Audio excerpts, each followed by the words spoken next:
Hello everyone, welcome to beamless education point. तो आज का जो हमारा टॉपिक होने वाला है, जिस टॉपिक को आज हम लोग कवर करने वाले हैं इस लेक्चर में, उस टॉपिक का नाम है यूरिनरी ट्रैक इन्फेक्शन। आज के इस वीडियो में हम लोग बात करेंगे यूरिनरी ट्रैक इन्फेक्शन क्या होता है, कैसे यूरिनरी ट्रैक इन्फेक्शन हमारी बॉडी में कॉज्ड होता है, और यूरिनरी ट्रैक इन्फेक्शन के कितने टाइप्स होते हैं, और यूरिनरी ट्रैक इन्फेक्शन को हम लोग लैब में कैसे डायग्नोसिस करके पता करते हैं कि आखिर यूरिनरी ट्रैक इन्फेक्शन किस पॉजिटिव एजेंट के द्वारा हमारे बॉडी में हुआ है। तो ये सारी चीजें हम लोग इस लेक्चर में आज कवर करने वाले हैं। तो ये लेक्चर आप पूरा देख के जाइएगा और अपने जो नोटबुक है उसको लेकर बैठेगा। इसमें मैं बीच में की पॉइंट्स कुछ बताऊंगा, उसे नोट कर लीजिएगा, और आपके जो इंट्रोडक्शन और यूनिट ट्रैक के टाइप्स, ये सारी नोट्स आप इस लेक्चर के साथ साथ प्रिपेयर करते रहेगा।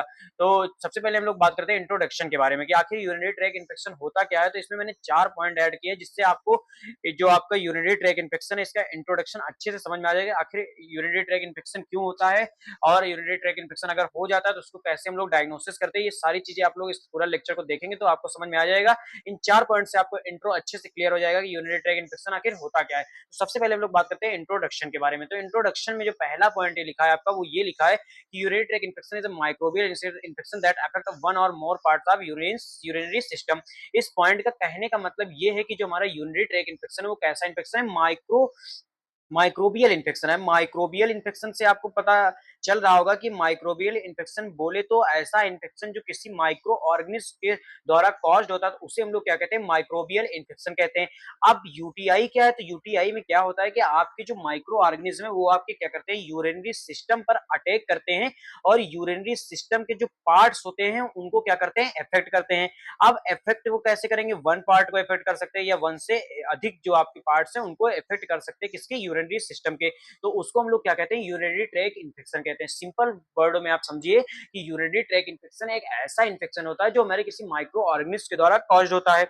ये क्या करता है, जो हमारे माइक्रो ऑर्गेनिज्म होते हैं वो हमारे यूरिनरी सिस्टम पर अटैक करते हैं, और ये जो यूरिनरी सिस्टम के पार्ट्स होते हैं उनमें किसी एक पार्ट या एक से अधिक पार्ट को क्या करते हैं, डैमेज करते हैं या अफेक्ट करते हैं, तो उसे हम लोग क्या कहते हैं, यूरिनरी ट्रैक इन्फेक्शन कहते हैं। अब जो सेकंड पॉइंट इसमें लिखा है वो ये लिखा है कि यूरिनरी ट्रैक इन्फेक्शन जो होता है वो कैसा इन्फेक्शन होता है, बैक्टीरियल इन्फेक्शन होता है। मींस वो किसी बैक्टीरिया के कारण कॉज होता है, तो इसीलिए उसे हम लोग क्या कहते हैं, बैक्टीरियल इन्फेक्शन कहते हैं।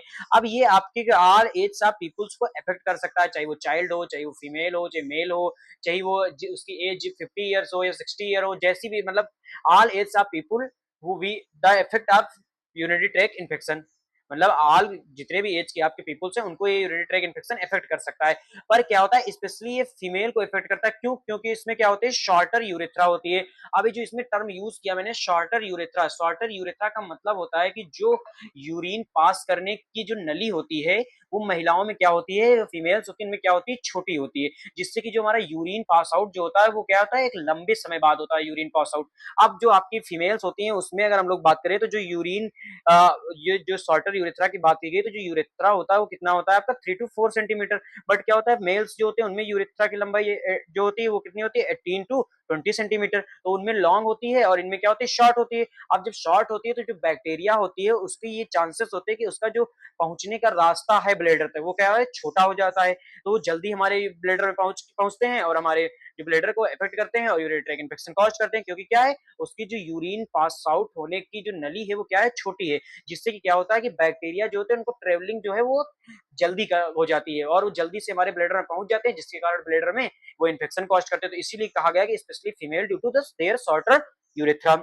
अब जो थर्ड पॉइंट लिखा है उसमें ये लिखा है कि जो हमारा यूरिनरी ट्रैक होता है वो क्या क्या कंसिस्ट करता है, जो आपकी यूरिनरी सिस्टम होता है वो क्या कंसिस्ट करता है, kidney, ureters, urinary bladder and urethra. ये 4 पार्ट्स है जो आपकी यूरिनरी सिस्टम होता है वो क्या कंसिस्ट करता है। और इन्हीं में आपके क्या होता है, इन्फेक्शन या इन्फ्लामेशन कॉज होता है। कैसा इन्फेक्शन, माइक्रोबियल इन्फेक्शन। फिर जो ई कोलाई, जो 4 पॉइंट में मैंने इसमें ऐड किया उसमें लिखा E coli is the common causative organism. Means जो सबसे कॉमन कॉजेटिव ऑर्गेनिज्म है आपका यूरिनरी ट्रैक इन्फेक्शन का, वो क्या है आपका, ई कोलाई है। ई कोलाई जो होता है वो मोस्टली हमारे जो इन्फेक्शन होता है यूटीआई में, उसमें 90% जो यूटीआई कॉज होता है वो किसके कारण कॉज होता है, ई कोलाई के कारण कॉज होता है। बाकी और बहुत सारे कॉजेटिव एजेंट है, मैंने ऐड किया अभी आगे, तो उसमें आपको पता चल जाएगी और कौन से कॉजेटिव एजेंट है जो हमारे यूरिनरी ट्रैक इन्फेक्शन को कॉज करते हैं। अब यूरिनरी ट्रैक इन्फेक्शन को कितने टाइप्स में क्लासिफाइड किया गया, तो यूरिनरी ट्रैक इन्फेक्शन को मेनली 2 टाइप्स में क्लासिफाइड किया गया है। आपका अपर यूटीआई यानी upper urinary tract infection, and lower UTI means lower urinary tract infection. अब अपर यूटीआई का मतलब होता है कि जो आपने पढ़ा होगा रेस्पिरेटरी ट्रैक इन्फेक्शन, तो उसमें आपको जैसे अपर रेस्पिरेटरी ट्रैक और लोअर रेस्पिरेटरी ट्रैक में उसको क्लासिफाइड करते हैं, वैसे ही आपको यूरिनरी सिस्टम को भी अपर यूरिनरी यूरिनरी इन्फेक्शन और लोअर यूरिनरी ट्रैक इन्फेक्शन दो टाइप्स में क्लासिफाइड करते हैं। अब इसको किस बिहाफ पे क्लासिफाइड करते हैं, तो इसको जो इसके पार्ट्स होते हैं उसके बिहाफ पे क्लासिफाइड करते हैं। जैसे कि आपका अपर यूरिनरी ट्रैक इन्फेक्शन जो है वो किसमें आपका कॉज होता है, उसमें अगर हम लोग बात करें कि आपके अपर यूरिनरी ट्रैक में कौन कौन से पार्ट्स पाए जाते हैं, तो आपका किडनी हो गया, यूरेटर्स हो गया और रीनल पेल्विस हो गया। ये सब क्या है, आपके अपर पार्ट में पाए जाते हैं। तो अगर आपके किडनी, यूरेटर, रीनल पेल्विस इनमें इन्फेक्शन कॉज्ड हुआ तो it's mean it indicate upper UTI means upper urinary track में इन्फेक्शन कॉज्ड हुआ है। तो इसीलिए हम लोग इसे क्या कह रहे हैं, अपर यूटीआई इन्फेक्शन। ये अपर यूटीआई में आपको ये याद रखना है कि कौन कौन से पार्ट्स होते हैं, तो किडनी, यूरेटर और रीनल पेल्विस। अब हम लोग बात करते हैं लोअर यूरिनरी ट्रैक इन्फेक्शन के बारे में। तो अगर आपके ब्लेडर और यूरेथ्रा में इन्फेक्शन कॉज्ड हुआ है तो it's means it indicates lower UTI means low आपके जो लोअर यूरिनरी ट्रैक के लोअर में आपके क्या होता है, ब्लेडर और यूरेथ्रा प्रेजेंट होता है। अगर इसमें इन्फेक्शन कॉज्ड होता है तो इसे हम लोग क्या कहते हैं, लोअर यूरिनरी ट्रैक इन्फेक्शन। और किडनी, यूरेटर, रीनल पेल्विस में अगर कॉज होता है तो उसे हम लोग क्या कहते हैं, अपर यूरिनरी ट्रैक इन्फेक्शन। तो इस डायग्राम से आपको समझना है कब हम और किस कंडीशन में जो हमारा यूरिनरी ट्रैक इन्फेक्शन है उसको क्लासिफाइड करेंगे। इसीलिए मैंने डायग्राम ऐड कर दिया था कि आपको अच्छे से समझ में आ जाएगा कि कैसे क्लासिफिकेशन करते हैं। आपको ये नाम याद रखने हैं, आपके पेपर में अगर आता है क्वेश्चन तो आप लिख के आएंगे कौन कौन से पार्ट आपके ऊपर यूरिनरी ट्रैक में होते हैं और कौन कौन से पार्ट आपके लोअर यूरिनरी ट्रैक में होते हैं। अब हम लोग बात करते हैं कि हमारे जो अपर यूटीआई है उसमें कौन कौन से इन्फेक्शन कॉज होते हैं। तो जो अपर यूटीआई है उसमें आपके मेनली दो इन्फेक्शन है जो कॉज्ड होते हैं, जैसे कि पाइलोनेफ्राइटिस हो गया और क्या है, पाइलाइटिस। तो ये दो इन्फेक्शन है जो आपके अपर जो यूरिनरी ट्रैक है उसमें कॉज्ड होते हैं। तो इसमें आपको डिफरेंस ये समझना है कि पाइलोनेफ्राइटिस क्या होता है, पाइलाइटिस क्या होता है, और ये दोनों इन्फेक्शन में बस थोड़ा सा डिफरेंस है। तो उसको आपको समझना है कि आखिर ये दोनों इन्फेक्शन क्या होते हैं और कैसे कॉज्ड होते हैं। तो जो पाइलोनेफ्राइटिस होता है उसमें क्या होता है, आपके इन्फेक्शन जो होता है वो क्या होता है, आपके रीनल पेल्विस और किडनी पैरेंचाइमा में जब इन्फेक्शन कॉज्ड होता है तो उसे हम लोग क्या कहते हैं, पाइलोनेफ्राइटिस कहते हैं। क्या कहते हैं, पाइलोनेफ्राइटिस कहते हैं। अब पाइलोनेफ्राइटिस में आपके रीनल पेल्विस में इन्फेक्शन और किडनी पैरेंचाइमा में इन्फेक्शन कॉज्ड होता है। तो आपको यहाँ पे जो एक टर्म आया है कि किडनी पैरेंकाइमा। तो किडनी पैरेंकाइमा क्या होता है इसको आपको समझना है अच्छे से। तो किडनी पैरेंकाइमा जो होता है वो क्या होता है, एक फंक्शनल टिश्यू होता है जो हमारे किडनी में क्या वर्क करता है, जो हमारे किडनी में क्या करता है, खून को फिल्टर करता है, मींस ब्लड को फिल्टर करता है और यूरिन बनाता है। क्या पैरेंकाइमा का क्या काम है, ये क्या करता है, आपके ब्लड को फिल्टर करके यूरिन का फॉर्मेशन करने का काम करता है। और ये किडनी में प्रेजेंट होता है कैसा, एज अ फंक्शनल यूनिट। ठीक है, as a functional unit present होता है। तो जब आपके इन्फेक्शन रीनल पेल्विस और किडनी पैरेंकाइमा दोनों में कॉज होता है तो उसे हम लोग क्या कहते हैं, पाइलोनेफ्राइटिस कहते हैं। एंड जब आपके इन्फेक्शन सिर्फ रीनल पेल्विस में ही कॉज्ड होता है तो उसे हम लोग क्या कहते हैं, पाइलाइटिस कहते हैं। तो ये दो इन्फेक्शन जो हैं जो आपके अपर यूटीआई में कॉज्ड होते हैं।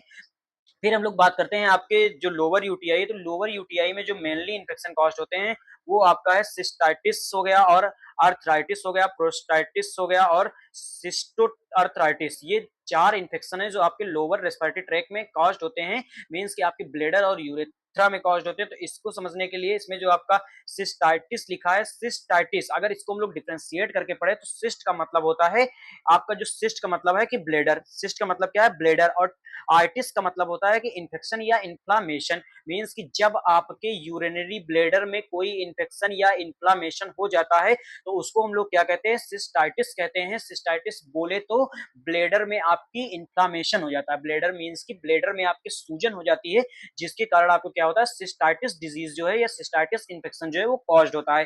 फिर इसमें लिखा है अर्थराइटिस। तो अर्थराइटिस में आपको अगर डिफरेंशिएट करके इसको पढ़े तो अर्थराइटिस मींस अर्थ का मतलब क्या हुआ कि आपके जो यूरेथ्रा है, और राइटिस मतलब क्या हुआ, इन्फेक्शन या इन्फ्लामेशन। तो अगर आपके यूरेथ्रा में इन्फेक्शन या इन्फ्लामेशन हो जाता है तो उसे हम लोग क्या कहते हैं, अर्थराइटिस कहते हैं। अब हम लोग बात करते हैं प्रोस्टाइटिस। तो प्रोस्टाइटिस जो होता है वो मेनली जो होता है मेल्स में आपका पाया जाता है, क्योंकि ये जो इन्फेक्शन और इन्फ्लामेशन किसमें कॉज करता है, आपके प्रोस्टेट ग्लैंड में कॉज करता है। और जो प्रोस्टेट ग्लैंड होती है वो हमारे मेल्स में प्रेजेंट होती है, तो इसलिए हम लोग इसको कहते हैं इन मेल्स ये कॉज होता है। फिर बात करते हैं सिस्टो अर्थराइटिस। अब सिस्टो अर्थराइटिस जो इन्फेक्शन होता है इसमें क्या होता है कि जो हमारा इन्फेक्शन या इन्फ्लामेशन होता है वो आपके यूरिनरी ब्लेडर और यूरेथ्रा दोनों में जब इन्फेक्शन कॉज्ड हो जाता है, दोनों में जब इन्फेक्शन या इन्फ्लामेशन हो जाता है तो उसको हम लोग क्या कहते हैं, सिस्टो अर्थराइटिस कहते हैं। क्या कहते हैं, सिस्टो अर्थराइटिस कहते हैं। अब जो ये आपके इन्फेक्शन कॉज़्ड हुए हैं या इन्फ्लेमेशन कॉज़्ड हुए हैं, तो अगर हम लोग इसके साइन और सिम्पटम्स के बारे में बात करें, तो इसमें क्या होगा, आपकी जो यूरिन है, उसमें जब आप यूरिनेशन करेंगे, तो उसमें क्या होगा, बर्निंग महसूस होगी आपकी, यानी जलन महसूस होगी और आपको बार-बार टॉयलेट या बार-बार यूरिन पास आउट करना पड़ेगा। और क्या होता है, आपके जो लोअर एब्डोमिनल होता है, उसमें क्या होगा, आपके दर्द महसूस होगा, लोअर एब्डोमिनल में दर्द महसूस होगा और क्या होता है, कभी-कभी यूरिन के साथ आपके ब्लड भी पास आउट होने लगता है। तो ये सारे सिम्पटम्स हैं जो आपको याद रखना है कि लोअर यूटीआई में और अपर यूटीआई में अगर इन्फेक्शन कॉज्ड होता है तो हमारे बॉडी में सिम्पटम्स ये सारे देखने को मिलते हैं। फिर हम लोग बात करेंगे कि जो हमारा अ, यूरिनरी ट्रैक इन्फेक्शन हम लोग पढ़ रहे हैं उसके कुछ की पॉइंट्स के बारे में। तो ये की पॉइंट्स हैं जो आपको याद रखना है, ये मैंने इसलिए ऐड कर दिए क्योंकि ये कभी-कभी कॉम्पिटिटिव एग्ज़ाम में आपको यहाँ से डायरेक्ट क्वेश्चन देखने को मिलेंगे। तो सबसे पहले हम लोग बात करते हैं कि जो यूटीआई का अदर क्लासिफिकेशन के बारे में। तो यूटीआई को मेनली हम लोग 2 टाइप से और क्लासिफाइड करते हैं। किसके बिहाफ़ पर? आपके एक्यूजीशन के बेसिस पे इसको हम लोग 2 टाइप्स में और क्लासिफाइड करते हैं। आपके कम्युनिटी एक्वायर्ड यूटीआई और हॉस्पिटल एक्वायर्ड यूटीआई। तो कम्युनिटी एक्वायर्ड यूटीआई और हॉस्पिटल एक्वायर्ड यूटीआई को आपको बस समझना है इसमें। मैंने नाम ये ऐड कर दिया कि आपको ये पता होना चाहिए कि आखिर यूटीआई को हम लोग और किन 2 टाइप्स में क्लासिफाइड कर सकते हैं। पहला तो आपने कर दिया लोअर यूटीआई और अपर यूटीआई, और 2 टाइप्स में हम लोग क्लासिफाइड करते हैं, तो कम्युनिटी एक्वायर्ड यूटीआई और हॉस्पिटल एक्वायर्ड यूटीआई। तो कम्युनिटी एक्वायर्ड यूटीआई जो होती है उसका मतलब ये है कि ऐसा इन्फेक्शन जो क्या है, हॉस्पिटल में एडमिट होने से पहले या हॉस्पिटल में एडमिट होने के 48 आवर्स के बाद अगर आपको कोई इन्फेक्शन कॉज्ड होता है तो उसे हम लोग क्या कहते हैं, कम्युनिटी एक्वायर्ड इन्फेक्शन या कम्युनिटी एक्वायर्ड यूटीआई बोलते हैं। मीन्स कि ऐसा इन्फेक्शन जो आपके ऐसे कोई पेशेंट है, वो उसका जो हॉस्पिटल में वो एडमिट हुआ या हॉस्पिटल में एडमिट हुआ, तो हॉस्पिटल में एडमिट होने के 48 आवर्स पहले या हॉस्पिटल में एडमिट हो जाने के 48 आवर्स बाद अगर उसको कोई इन्फेक्शन कॉज्ड होता है, तो उसे हम लोग क्या कहते हैं, community acquired UTI. And hospital acquired UTI की बात करें तो हॉस्पिटल एक्वायर्ड यूटीआई बोले तो ऐसा इन्फेक्शन जो क्या हो, जब पेशेंट एडमिट हो उसके 48 घंटे या उससे अधिक समय के बाद जब हमारे बॉडी में या पेशेंट के बॉडी में इन्फेक्शन कॉज्ड हो, तो उससे हम लोग क्या कहते हैं, हॉस्पिटल एक्वायर्ड इन्फेक्शन कहते हैं। हॉस्पिटल एक्वायर्ड इन्फेक्शन में क्या हो रहा है, पेशेंट एडमिट हो रहा है आपके हॉस्पिटल में और एडमिट होने के 48 आवर्स बाद अगर उसको कोई इन्फेक्शन कॉज्ड हो रहा है, इन्फ्लेमेशन कॉज्ड हो रहा है, तो उसे हम लोग क्या कहते हैं, हॉस्पिटल एक्वायर्ड इन्फेक्शन कहते हैं या हॉस्पिटल एक्वायर्ड यूटीआई इन्फेक्शन बोलते हैं। तो ये 2 टर्म्स आपको याद रखने हैं, कम्युनिटी एक्वायर्ड इन्फेक्शन क्या होता है, हॉस्पिटल एक्वायर्ड इन्फेक्शन क्या होता है। फिर हम लोग ये कुछ की टर्म्स हैं जिनको आपको याद रखना है कि जो हम आपकी यूटीआई इन्फेक्शन की डायग्नोसिस करने में या यूटीआई इन्फेक्शन की रिपोर्टिंग करने में आपकी हेल्प करेंगे। जैसे आपकी पायरूरिया हो गया, पायरूरिया बोले तो प्रेजेंस ऑफ पस सेल्स इन यूरिन। अगर आपके यूरिन में पस सेल डब्ल्यूबीसी प्रेजेंस होती है तो उसको हम लोग नाम देते हैं पायरूरिया। अगर आपके यूरिन में बैक्टीरिया प्रेजेंट होती है तो उसे हम लोग बैक्टीरियूरिया बोलते हैं। अगर आपके यूरिन में एक्सेस अमाउंट में प्रोटीन प्रेजेंट होती है तो उसे हम लोग क्या कहते हैं, प्रोटीन यूरिया और हेमेचूरिया। अगर आपके जो यूरिन है उसमें ब्लड और आरबीसी प्रेजेंट होती है तो उसे हम लोग हेमेचूरिया बोलते हैं। ग्लाइकोसूरिया बोले तो glucose present in the urine is called glycosuria. And ketone urea बोले तो presence of ketone bodies in urine. तो ये सारे टर्म्स हैं जो आपको याद रखने हैं कि हम लोग कौन-कौन से ये टर्म यूज़ करते हैं for the reporting and for the better identification of the urinary tract infection. तो ये सारे टर्म्स मैंने इसलिए ऐड कर दिया था कि आपको थोड़ा-थोड़ा आइडिया भी हो जाएगा और पता भी चल जाएगा, क्योंकि इससे कॉम्पिटिटिव एग्जाम में बहुत सारे क्वेश्चन पूछे जाते हैं। फिर हम लोग बात करते हैं aetiological agent of UTI. Means की कॉजेटिव एजेंट ऑफ यूटीआई कौन से ऐसे एजेंट्स हैं जिनके वजह से यूटीआई कॉज्ड होता है। तो सबसे पहले हम लोग बात करते हैं ग्राम निगेटिव बैसिलाई। तो ये सब आपकी ग्राम नेगेटिव बैसिलाई हैं जिनके कारण क्या होता है, आपका यूटीआई इन्फेक्शन कॉज्ड होता है। तो इसमें ई कोलाई जो होता है most commonly causative agent of UTI बोला जाता है। तो अगर आपको ये कॉम्पिटिटिव एग्जाम में क्वेश्चन पूछा जाता है या वाइवा में आपसे एग्जामिनर पूछता है कि most causative agent of UTI, तो आपको क्या बताना है, ई कोलाई। बाकी आपकी ये प्रोटियस स्पीसीज हो गई, क्लेप्सिला स्पीसीज हो गई, इंट्रोबैक्टर हो गया, सूडोमोनास हो गया, ये सारी चीजें क्या करती हैं, आपके ये कॉजेटिव एजेंट है as a gram negative bacilli. फिर ग्राम पॉजिटिव कोकाई के बारे में बात करें तो इंट्रोकोकस हो गया, स्टेफाइलोकोकस ऑरियस हो गया, स्टेफाइलोकोकस एपिडर्मिडिस हो गया, ये सारे क्या है, आपके ग्राम पॉजिटिव कोकाई हैं जो आपके यूटीआई इन्फेक्शन कॉज करते हैं या यूटीआई इन्फेक्शन में आपके कॉज करने में रोल प्ले करते हैं। फंगस जो है कैंडिडा एल्बिगेंस भी कभी-कभी आपके यूटीआई इन्फेक्शन को कॉज़ करता है। फिर मिससेलेनियस और कुछ माइक्रो ऑर्गेनिज़्म होते हैं वो भी आपके इन्फेक्शन कॉज़ करते हैं। जैसे आपके हो गया माइकोबैक्टीरियम ट्यूबरकुलोसिस, साइटोबैक्टर स्पीसीज, ये सब क्या करते हैं, आपके यूटीआई इन्फेक्शन कॉज़ करते हैं। तो ये मैंने नाम ऐड कर दिए थे। ये सब आपको याद करने हैं नाम की कौन-कौन से कॉज़ एजेंट हैं जो यूटीआई कॉज़ करते हैं। फिर क्या करना है, आपको डायग्नोसिस करना है कि डायग्नोसिस में पता करना है कि हमारा किस कॉज़ एजेंट के कारण यूटीआई इन्फेक्शन जो हुआ है वो कॉज़्ड हुआ है। अब हम लोग बात करते हैं लैबोरेटरी डायग्नोसिस की। अब आपने यूटीआई का क्लासिफिकेशन पढ़ लिया यूटीआई का जो क्लासिफिकेशन है, की पॉइंट्स पढ़ लिया आपने और क्या होता है यूटीआई, ये सारी चीजें पढ़ ली। अब आपको क्या करना है, लैब डायग्नोसिस करना है यूटीआई का। तो लैब डायग्नोसिस का जो पहला स्टेप होता है वो आपका क्या होता है, स्पेसिमेन कलेक्शन। तो स्पेसिमेन कलेक्शन में हम लोग क्या करेंगे, सबसे पहले 3 टाइप्स के स्पेसिमेन हम कलेक्ट करते हैं यूरिन को डायग्नोसिस करने के लिए या यूटीआई को डायग्नोसिस करने के लिए। तो सबसे पहले हम लोग पहला जो इसमें लिखा, वो लिखा क्या, mid stream urine collection, catheter urine collection करते हैं, और urine specimen from infant, means बच्चों से यूरिन का स्पेसिमेन जो हम लोग कलेक्ट करते हैं, कैथेटर से यूरिन का कलेक्शन करते हैं, और मिड स्ट्रीम यूरिन कलेक्शन करते हैं। तो 3 मेथड्स का यूज करके हम लोग क्या करते हैं, स्पेसिमेन कलेक्शन करते हैं for the diagnosis and for the identification of positive agent of UTI. तो सबसे पहले हम लोग बात करेंगे कि जो हमारा मिड स्ट्रीम यूरिन कलेक्शन है वो कैसे करते हैं। तो मिड स्ट्रीम यूरिन कलेक्शन जो होता है वो कब किया जाता है, तो मिड स्ट्रीम यूरिन कलेक्शन जो है वो आपके स्टेराइल कंटेनर में करना होता है। मिड स्ट्रीम जो यूरिन कलेक्शन करते हैं वो हम लोग क्या करते हैं, मॉर्निंग में जो आपका फर्स्ट यूरिन होता है उसको हम लोग कलेक्ट करते हैं। आपको पेशेंट को क्या करना है, इंस्ट्रक्ट करना है, पेशेंट को बताना है, उसको एक स्टेराइल कंटेनर देना है कि इस कंटेनर में आपको मॉर्निंग में जो आपका यूरिन है उसको कलेक्ट करना है। कैसे कलेक्ट करना है, यूरिन जो आप पास आउट करेंगे उसका जो फर्स्ट पार्ट ऑफ यूरिन है उसको क्या करना है, डिस्कार्ड कर देना है, एंड जो सेकंड पार्ट ऑफ यूरिन है उसको क्या करना है, कलेक्ट करना है। वही आपका इस पॉइंट में लिखा, the first portion of urine is allowed to pass then without interrupting the urine flow mid portion of the urine is collected. Means क्या करना है, आपको यूरिनेशन करना है और जो फर्स्ट पार्ट यूरिन है उसको डिस्कार्ड करना है, यानी उसको नहीं कलेक्ट करना है, और जो यूरिन का फ्लो है कंटिन्यू बना रहे। उसी के बाद आपको सेकंड पार्ट ऑफ यूरिन जो उसका कलेक्शन करना है और स्टेराइल कंटेनर में कलेक्शन करके आपको जो आपके कलेक्शन एरिया है उस पर आपको रख देना है। फिर आपका लैब टेक्नीशियन उसको लेके जाएगा, माइक्रोस्कोपिक एग्जामिनर जो भी आपको उसको करना होगा वो उसके टेस्ट परफॉर्म करने का। तो ये था मिड स्ट्रीम यूरिन कलेक्शन। फिर जो दूसरा मेथड है यूरिन कलेक्शन का वो क्या है, कैथेटर स्पेसिमेन। तो कैथेटर स्पेसिमेन हम लोग कब कैसे कलेक्ट करते हैं, तो कैथेटर स्पेसिमेन हम लोग कलेक्ट करते हैं डायरेक्ट कैथेटर से। जो आप पेशेंट को कैथेटर लगा होता है उसी कैथेटर से हम लोग डायरेक्ट यूरिन का सैंपल कलेक्ट कर लेते हैं। पर ध्यान हमें ये रखना है कि जो हमारा मतलब वो है कंटेनर है, वो जो हमारे कलेक्शन बैग है उससे टच नहीं होना चाहिए। और क्या ध्यान रखना है कि वो जो है मतलब जहां से हम लोग कलेक्शन करेंगे वो एरिया प्रॉपर तरीके से क्लीन होनी चाहिए, और जो हमारा कंटेनर है वो जो कलेक्शन बैग है उससे टच नहीं होना चाहिए। वही आपका लिखा था, catheter should not touch the container. तो अब हम लोग कैसे करते हैं, तो मैंने यहाँ डायग्राम ऐड कर दिया जिससे आपको अच्छे से समझ में आ जाए कि कैसे हम लोग कैथेटर से यूरिन का सैंपल कलेक्ट करते हैं। तो सबसे पहले क्या करना है, आपको अपने हैंड को हाइजीन करना है, हैंड को वॉश करना है, और क्या करना है, ग्लव्स को वियर करना है। अब आपने जब ग्लव्स वियर कर लिए तो आपको क्या करना है, पेशेंट को पूरा प्रोसीजर एक्सप्लेन करना है। जब आपने पेशेंट को प्रोसीजर एक्सप्लेन करने के बाद क्या करना है, आपको सैंपलिंग पोर्ट जो होता है उसको क्या करना है, आइडेंटिफाई करना है। जो ये आपका क्या है, सैंपलिंग पोर्ट है, ये क्या है, आपका सैंपलिंग पोर्ट है, इसको आइडेंटिफाई करना है, यहाँ पे कैथेटर में प्रेजेंट होता है। और क्या करना है, क्लम्प द ट्यूब, मींस कि जो ट्यूब है उसको क्या करना है, क्लम्प करना है। अब यूरिन कैथेटर यहाँ से लगा होता है, यहाँ से यूरिन पास होता है और आपके यूरिन जो है यूरिनरी बैग में पास आउट होता है। तो क्या करना है, आपको यहाँ पे क्लम्प लगाना है जिससे कि यूरिन जो है वो क्या है, आपके यूरिनरी बैग जो लगी है उसमें पास आउट ना हो। उसके बाद क्या करना है, आपको यहाँ पे सिरिंज को अटैच करना है, और सिरिंज को अटैच करने के बाद क्या है, सिरिंज में आपको यूरिन जो है वो लिखा है डिसइंफेक्ट द पोर्ट, आपको पोर्ट को डिसइंफेक्ट करना है। फिर कलेक्ट द स्पेसिमेन, आपको सिरिंज को अटैच करके स्पेसिमेन कलेक्ट करना है, और क्या करना है, सिरिंज को धीरे से रिमूव करना है। रिमूव करने के बाद जो आपने क्लम्प किया है इसको खोल देना है। यूरिन जो होता है वो आपकी यूरिनरी कलेक्शन बैग में पास आउट होने लगेगा, और आपको जो आपने सिरिंज में यूरिन लिया उसको क्या करना है, आपको एक स्टेराइल यूरिन स्पेसिमेन कंटेनर में ट्रांसफर कर देना है। ट्रांसफर करने के बाद इसकी लेबलिंग करना है, लेबलिंग करने के बाद आपको माइक्रोबायोलॉजी लैब में इसको भेज देना है। तो ये था आपका कैथेटर से कैसे हम यूरिन का सैंपल कलेक्ट करेंगे। मैंने डायग्राम और प्रोसीजर के स्टेप बाय स्टेप प्रोसीजर मैंने ऐड कर दिया था जिससे आपको अच्छे से समझ में आया कि how to collect the urine sample with the use of catheter urine collection method. तो ये था आपका कैथेटर से यूरिन कलेक्शन हम लोग कैसे करते हैं।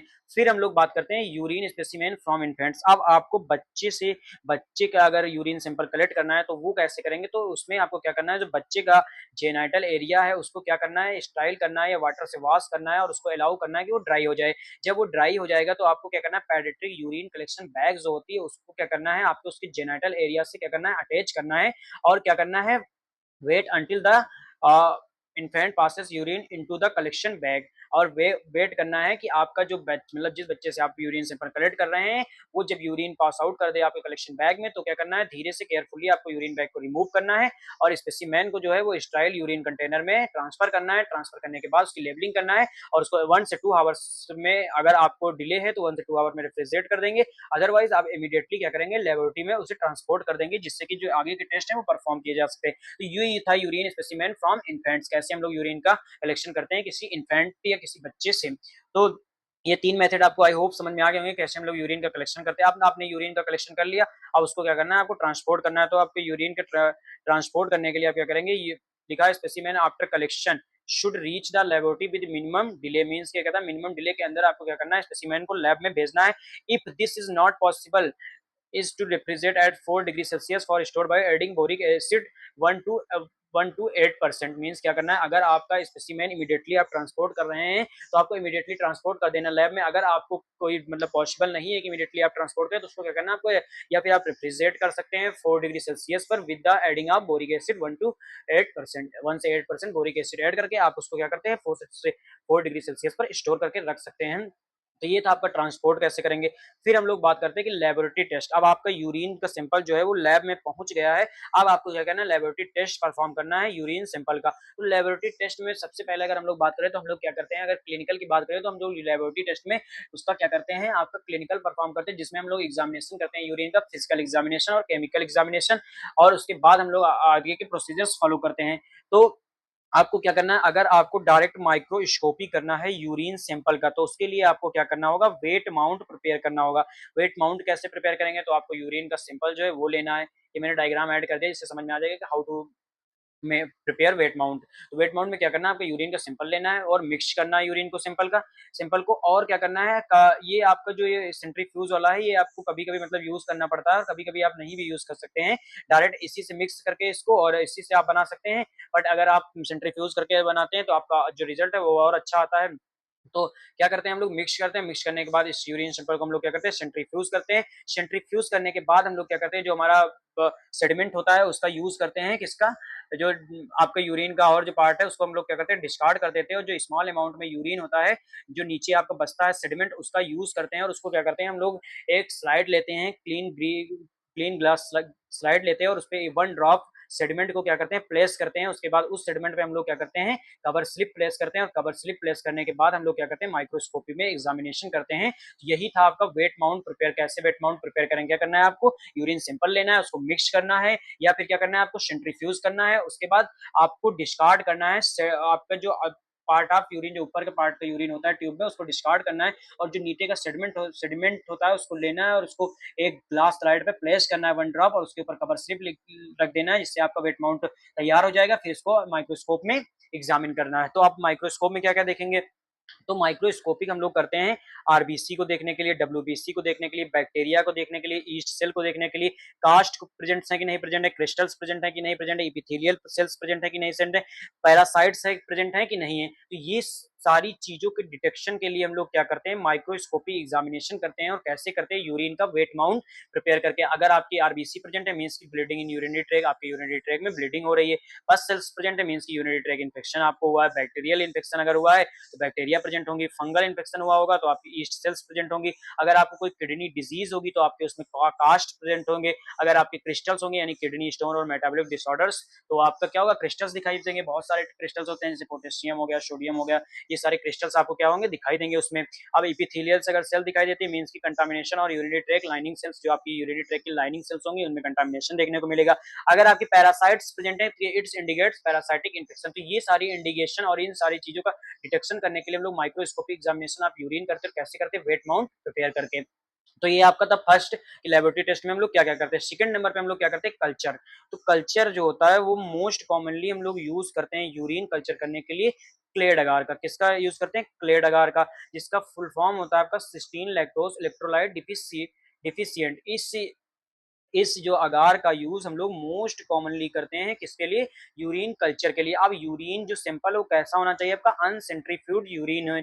मींस की वेट माउंट प्रिपेयर करने से पहले जो आपका यूरिन सैंपल है उसका यूज करना है, क्योंकि आपको क्या करना है, जो आपने वेट माउंट प्रिपेयर करने के लिए सेंट्रीफ्यूज किया था, इस आपको यूरिन सैंपल सेंट्रीफ्यूज नहीं करना है। अनसेंट्रीफ्यूज यूरिन का यूज करते हैं हम लोग, किसके लिए, कल्चर के लिए। और कल्चर के लिए most commonly use culture media हम लोग कौन सी यूज करते हैं, क्लेड अगार का यूज करते हैं। बाकी आपका ब्लड अगार और मैकॉन्की अगार का भी हम लोग यूज करते हैं। क्या करना है, आपको क्लेड अगार का यूज करना है, और कल्चर प्लेट को क्या करना है, इंक्यूबेट करना है 37 डिग्री सेल्सियस पर।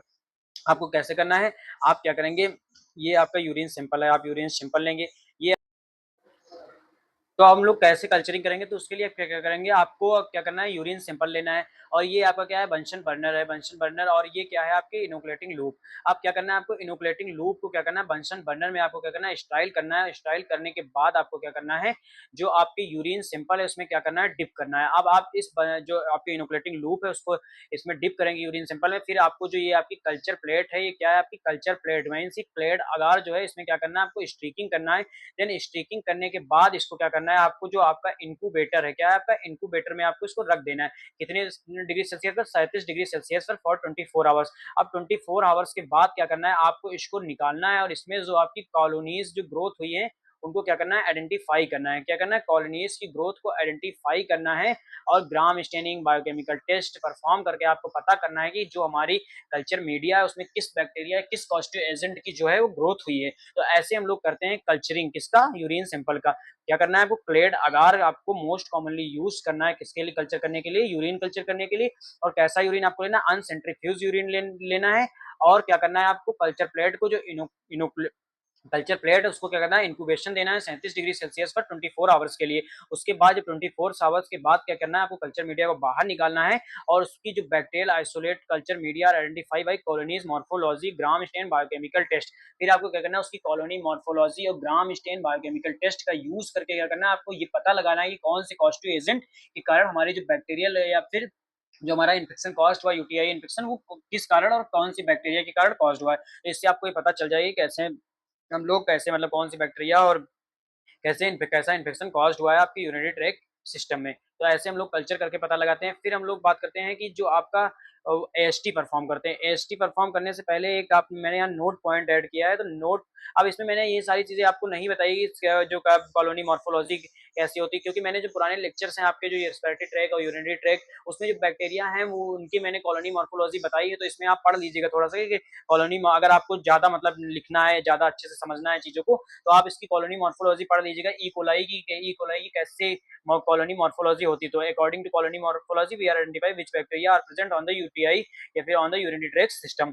तो फिर हम लोग इसका वाइटेक का यूज करते हैं। वाइटेक जो होता है एक ऑटोमेटेड मेथड होता है। इसमें क्या होता है, आपके जो आप इसको माइक्रोबायोलॉजी लैब में यूज करते हैं, किस लिए यूज करते हैं, can use for identification of bacterial growth and also use for check antibiotic sensitivity. Means इसका यूज जो हम लोग क्या करते हैं, ऑटोमेटेड सिस्टम होता है। ये आपको मशीन है जो देखने को मिलेंगी जब आप माइक्रोबायोलॉजी लैब में विजिट करेंगे। इसमें हम लोग क्या करते हैं कि आइडेंटिफाई करते हैं बैक्टीरिया की ग्रोथ को और ये चेक करते हैं कि कौन सी एंटीबायोटिक है वो सेंसिटिव होगी उस बैक्टीरिया के ट्रीटमेंट के लिए। तो इसके लिए हम लोग क्या करते हैं, वाइटेक ऑटोमेटेड सिस्टम का यूज करते हैं और इससे हमें ये पता लग जाती है कि बैक्टीरिया की ग्रोथ कैसी है और उस बैक्टीरिया की ग्रोथ के लिए कौन सी एंटीबायोटिक सेंसिटिव होगी। और हम लोग क्या करते हैं, एएसटी परफॉर्म करते हैं। तो एएसटी परफॉर्म करते हैं क्रिबे बाउट डिस्क डिफ्यूजन मेथड से। उसमें हम लोग क्या करते हैं, एक डिस्क लेते हैं, डिस्क जो डिस्क होती है बहुत सारी, उनका यूज करते हैं। जैसे कि आपकी जो एंटीबायोटिक डिस्क होती है उनका यूज करते हैं आपके एमएचए प्लेट पे और उसके बाद उनकी ग्रोथ को चेक करते हैं, जोन ऑफ इनिबिशन को मेजरमेंट करते हैं और according to zone of inhibition we are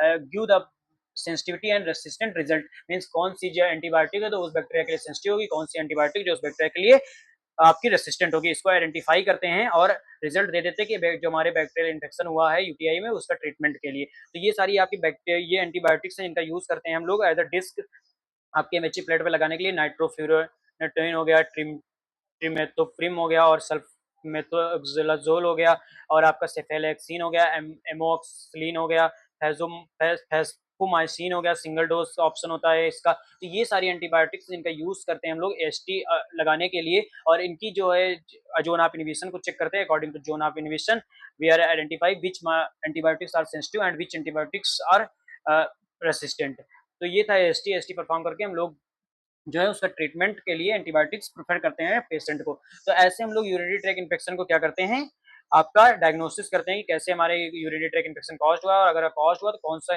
positive agent है। तो आई होप आप लोग को ये सारी चीजें समझ में आ गई होंगी कि यूरिनरी ट्रैक इन्फेक्शन क्या है। बाकी हम लोग एएसटी को भी जो आपकी सेकंड यूनिट है उसमें अच्छे से पढ़ाएंगे, तो इसमें आपको जितने भी मेथड्स और कैसे एएसटी परफॉर्म करते हैं ये सारी चीजें कवर करेंगे। बाकी अगर आपको यूरिनरी ट्रैक इन्फेक्शन की नोट्स चाहिए होगा हैंड रिटन, तो आप हमारे टेलीग्राम चैनल बीमलेस एजुकेशन पॉइंट को ज्वाइन कीजिए, वहां हमको डायरेक्ट डीएम कीजिए, हम आपको इसकी नोट्स हैंड रिटन प्रोवाइड कर देंगे। Thank you so much for watching. Please do like share and subscribe.